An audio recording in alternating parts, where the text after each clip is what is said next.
ይኸውላችሁ አሁን በምነግራችሁ ነገር ሁላችሁም እንደምትናደዱበት ይገባኛል።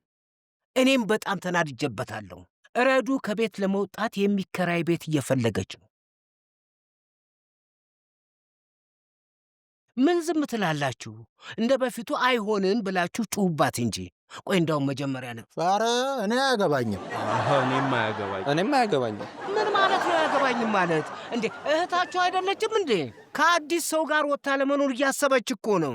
ሰዎች ከተጋቡ በኋላ እኮ እንደዛ ነው የሚያደርጉት ዳድ። እሷ መቼ ነው ከዚህ ቤት አግብታ ወጥታ የኖረችው? እዚሁ አልነበረች እንዴ? እና የሳሚን ትድገመው እያልክ ነው? ይኸውላችሁ ሰለሞን እንደ ሳሚ አይደለም፣ እንደ ልባችን አናሾረውም። ሁላችንንም ነው እየያዘ የሚያጋጨን።